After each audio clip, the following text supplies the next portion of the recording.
ဒီနေ့ကတော့ get it together ဆိုတဲ့အသုံးလေးကိုလေ့လာကြည့်ရအောင်ဆိုရင်သူ့ရဲ့အဓိပ္ပာယ်ကကျတော့ဗာလဲဆိုတော့အာယုံစိုက်အောင်စိတ်နဲ့လူနဲ့ကက်အောင်ဆိုတဲ့အဓိပ္ပာယ်တွေရှိတယ်ဆိုတော့ဘယ်လိုအခြေအနေမှာသုံးလဲဆိုရင်ဥပမာအနေနဲ့တငယ်ချင်းတဲ့ကိုနေက TikTok ရိုက်တာပဲဖြစ်ဖြစ်ပေါ့နော်တငယ်ချင်းကခဏခဏမားရအာယုံမစိုက်ဘူးအဲ့ခါမှာဒီလိုပြောလို့ရတယ်get it together this is the last time we're recording this အာယုံစိုက်အောင်ဒီတစ်ခါရိုက်တာနောက်ဆုံးပဲအဲ့လိုပြောလို့ရတယ်နောက်အခြေအနေတစ်ခုဆိုရင်လူတစ်ယောက်ကထိထိပြပြဖြစ်ပြီးတော့သူစိတ်နဲ့ကိုယ်နဲ့မကပ်ဘူးဖြစ်တာပေါ့နော်စိတ်ကိုမထိန်ချုံနိုင်အဲ့လိုမျိုးဖြစ်တာအဲ့ခါမှာဒီလိုပြောလို့ရတယ် first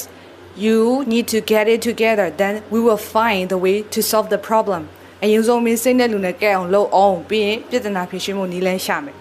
အဲ့လိုမျိုးပြောလို့ရတယ်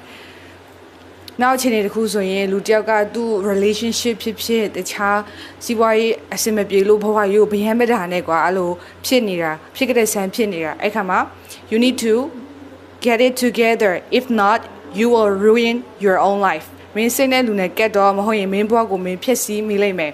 အဲ့လိုမျိုးပြောလို့ရပါတယ် get it together